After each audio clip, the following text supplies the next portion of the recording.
मुल्क पाकिस्तान को हमने ला इलाहा इल्लल्लाह मुहम्मद रसूलुल्लाह की बुनियाद पर हासिल किया, उस मुल्क पाकिस्तान में पिछले दिनों सिंध की धरती पर एक अमर जलील जिसका ज़ाहिरी नाम है लेकिन वो जलील है, उसने अल्लाह रब्बुल इज़्ज़त की शान में बहुत बड़ी गुस्ताखी की। नकले कुफ्र न बाशद, लेकिन फिर भी ज़बान जलती है कि वो मुल्क जिसे हमने ला इलाहा इल्लल्लाह मुहम्मद रसूलुल्लाह की बुनियाद पर हासिल किया। और कुरान पाक में अल्लाह ताला फरमाता है वलिल्लाहिल इज़्ज़तु वलिरसूलिही वलिलमोमिनीन, इज़्ज़त तो अल्लाह ही के लिए है और उसके रसूल के लिए और मोमिनों के लिए है। लेकिन अभी तक हुकूमत पाकिस्तान हो या रियासत पाकिस्तान हो, तमाम ज़िम्मेदार हों, वो अभी तक भंग पी कर सो रहे हैं। और अगर कोई वाक़या हो गया तो फिर कहेंगे जी कानून हाथ में ले लिया जाता है कि उस अल्लाह रब्बुल इज़्ज़त के इतने बड़े गुस्ताख को अभी तक काबिल गिरफ्त क्यों नहीं किया गया। ये वो मुल्क है जिस मुल्क में अगर किताब के टाइटल पर चंद बाइख्तियार और साहिब इक़्तिदार लोगों की तस्वीर आ जाए तो इस किताब को मार्केट में आने से, छपने से रोक दिया जाता है, अगरचे वो कितने ही बड़े सहाफ़ी की क्यों ना हो। लेकिन अगर किसी की इज़्ज़त की बात नहीं है तो वो अल्लाह रब्बुल इज़्ज़त की इज़्ज़त की बात नहीं है, वो रसूलुल्लाह की इज़्ज़त की बात नहीं है, वो शायर इस्लाम की इज़्ज़त की बात नहीं है। ये वो मुल्क है जिसके अंदर इतनी बड़ी तौहीन उसने की और वो शेल्टर और पनाह लेने के लिए इस मुल्क के सूबाई वज़ीर आला को साथ लेते हुए उसके साथी मुल्हिदीन वो जनाब बिलावल भुट्टो ज़रदारी के पास गए और उन्होंने उसको यकीन दिलाया कि इसका तहफ़्फ़ुज़ किया जाएगा। उसने अल्लाह रब्बुल इज़्ज़त के बारे में इतनी बड़ी गुस्ताखी की है और फिर आगे से बकवास किया है कि मैंने मुआशरे की अक्कासी की है। अगर तुमने मुआशरे की अक्कासी करनी थी तो 70 साल से जो मुआशरे को लूट रहे हैं उनके बारे में बात करो ना। जिस रब ने तुम्हें ये वतन दिया और जिसके नाम पर तुम इस वतन में हो और जिसने तुम्हें ये इंसान बनाया और इंसान बनाने के बाद मुसलमानों के मुल्क में पैदा किया और जिसके दिए रिज़्क़ से हम खा रहे हैं, जिसके दिए से हम पहन रहे हैं, जिसकी दी हुई ज़मीन पर हम बस रहे हैं, क्या उस रब के ऊपर इल्ज़ामात लगाने और उस रब के ऊपर बकवास करने का वक्त आ गया है? ये कौन सी दुनिया, ये कौन है? ये वही है मुल्हिद जिन्होंने बड़ी कोशिश की अक़लियतों के नाम पर पाकिस्तान में बेरारवी फैलाने पर। जी इनको तहफ़्फ़ुज़ नहीं है।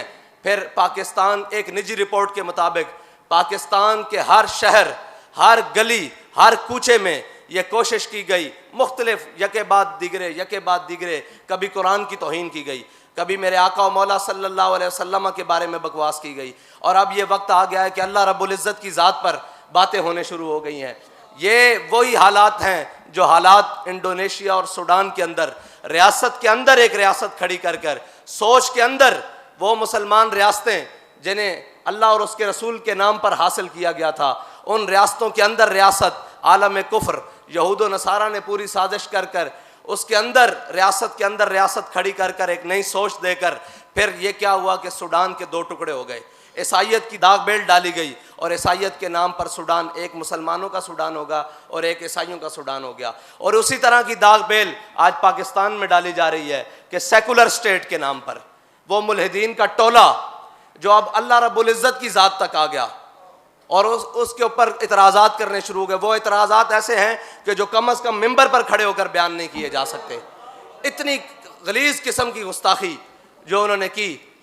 लेकिन अगर हमारे हुक्मरानों ने, हमारे ज़िम्मेदारों ने अपनी इज़्ज़त से बढ़कर अल्लाह और उसके रसूल की इज़्ज़त को समझा होता तो फिर इनको पता होता ना कि उसको कैसे लगाम डालनी है, उसको कैसे नकेल डालनी है। यहाँ तो वो किताबें छपने के लिए रोक दिया जाता है और अगर इज़्ज़त पर बात आ जाए तो फिर जनाब 2 दिनों में एतमाद का वोट ले लिया जाता है।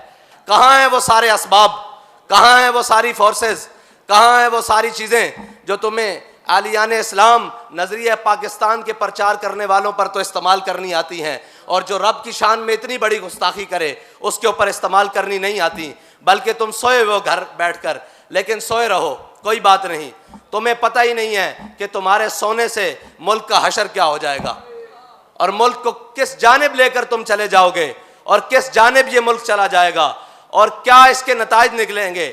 अगर तुम ये समझते हो कि हम ला इलाहा इल्लल्लाह मुहम्मद रसूलुल्लाह के साथ गद्दारी करके, अपने रब के साथ गद्दारी करके, अपने रसूल के साथ गद्दारी करके और इन मुसलमानों के साथ गद्दारी करके इस मुल्क को बचा लेंगे, तुम्हारे सामने इस मुल्क को कौमियत के नाम पर, लिसानियत के नाम पर, नेशनलिज्म के नाम पर, सारे नामों के ऊपर इस मुल्क को तोड़ने की कोशिश की गई, तो इस मुल्क के अंदर एक ही नजरियाती वो कौम खड़ी हुई जिन्होंने अपने हबीब का कलमा पढ़ा। उन्होंने कहा हमने एक मुल्क इसलिए नहीं लिया था कि हम इसमें मुहाजिर बन के रहें, हम इसमें सिंधी बन के रहें, हम इसमें बलोच बन के रहें, हम इसमें पंजाबी बन के रहें, हम इसमें पश्तून बन के रहें। हमने तो मुल्क इसलिए लिया था कि हम सब इसमें मुसलमान बनकर रहेंगे और इस मुल्क को ला इलाहा इल्लल्लाह मुहम्मद रसूलुल्लाह की तजर्बागाह बनाएंगे। लेकिन क्या किया कि इस मुल्क को कभी किसी ने कौमियत के नाम पर काटा, कभी किसी ने लिसानियत के नाम पर काटा, कभी किसी ने जनाब अब नेशनलिज्म के नाम पर काटा, अब सेकुलर स्टेट बनाने की बातें हो रही हैं। याद रखना, जब तक हुजूर के कलमा पढ़ने वाले, हुजूर के गुलाम इस मुल्क में बसते हैं, मुल्क को उस जानिब नहीं जाने दिया जाए। अभी तो हम फ्रांस के मुकाबले में खड़े हैं, अभी तो हम फ्रांस की गुस्ताखी का जवाब देने के लिए तुम कलमा गो से मिन्नतें कर रहे हैं कि जनाब सफ़ीर को बाहर निकालो। अब मिन्नतों से तो बात इंशाल्लाह आगे चली गई है, अब तो 20 आने वाली है।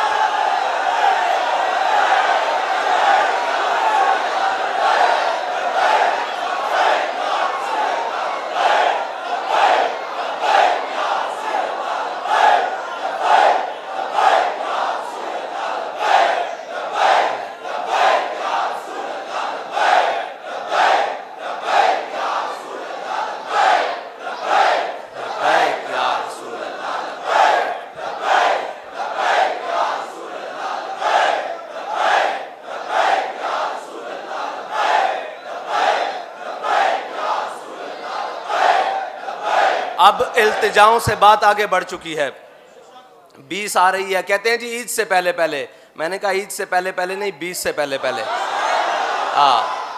हमें हमारे कायद ये बता कर गए हैं कि हमने ये गर्दनें हुजूर के लिए रखी हैं और हुजूर के दीन के लिए रखी हुई हैं।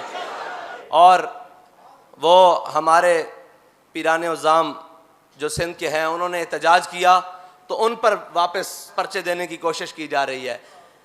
उस्ताद साहब फरमाया करते थे, बाज आ जाओ, बाज आ जाओ, अल्लाह के कहर से डरो कि जिस रब के नाम पर तुम इस मुल्क में अयाशियां कर रहे हो, जिस नबी के नाम पर तुम्हें ये मुल्क दिया और ये सारे तुम्हारे बैज और जनाब ऊपर से लेके नीचे तक तुम्हारे कर्रो फर वजीर आजम और मुल्क के बड़े बड़े ओहदों के मजे लूट रहे हो, यार उस रब की शान में गुस्ताखी हुई। इधर सिर्फ एक किसी के बारे में बात कर दी जाए तो तौहीन अदालत लगा दी जाती है। अभी कानून पास हुआ है कि जनाब वो मुक्तदर इदारों के बारे में अगर बात हुई तो 2 साल कैद सजा सुनाई जाएगी। तो उस रब्बुल इज़्ज़त के बारे में बात हुई है, तुमने क्या किया है? किसी की इज्जतें क्या जाने हम, किसी की शोहरतें क्या जाने हम, कोई इज्जतें किसी की नहीं। सबसे पहले वलिल्लाहिल इज्जतो वलि रसूलिही वलिल मोमिनीन वलाकिन्नल मुनाफिकीन ला यालमून। ये तो कुरान का फैसला है।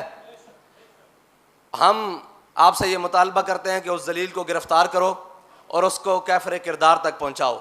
जिस कानून की तो मार लेते हो जी, कानून हाथ में लिया, अब किसने कानून हाथ में लेना है? जिनके हाथों में कानून है वो तो टुंडे बने हुए हैं और उनका हाथ हिल ही नहीं रहे। और यहाँ पर ज़रा सिर्फ लब्बैक वाले बाहर निकल आए तो जनाब गाड़ियाँ भी पहुँच जाती हैं और जनाब फोर्सेस भी पहुँच जाती हैं। जी क्या होने लगा है यहाँ तो हुजूर का नाम बुलंद होने लगा है, वहाँ गुस्ताखी हुई है, तुम क्यों नहीं पहुँच रहे? कि अल्लाह ताला की शान में गुस्ताखी, हुजूर के गुस्ताखों को जवाब न देना। इकबाल कहता है गिला जफाए वफा नुमा हरम को जो अहले हरम से है। इकबाल कहता है ये जो हरम में बैठे हैं ना, पाकिस्तान हरम है ना, ये रसूलुल्लाह के नाम पर हासिल हुआ है। इकबाल कहता है गिला जफाए वफा नुमा हरम को जो अहले हरम से है, किसी बुत कदे में बयान करूँ तो सनम भी कह दे हरी हरी।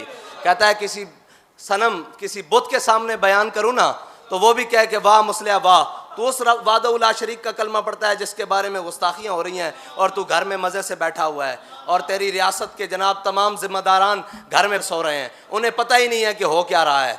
लेकिन इकबाल कहता है कि अगर ये किसी बुत कदे में बयान कर दूँ तो सनम भी और जनाब बुत भी कह दें कि वाह मुस्लिया वाह, तेरे कलमा पढ़ने की भी क्या बात, तूने किसका कलमा पढ़ा और कैसी बातें करता है। अल्लाह ताला हमें हुजूर की मोहब्बत अता फरमाए और शायर इस्लाम पर पैरा देने की तौफीक अता फरमाए और हक बयान करने की तौफीक अता फरमाए और हक के साथ खड़े होने की तौफीक अता फरमाए।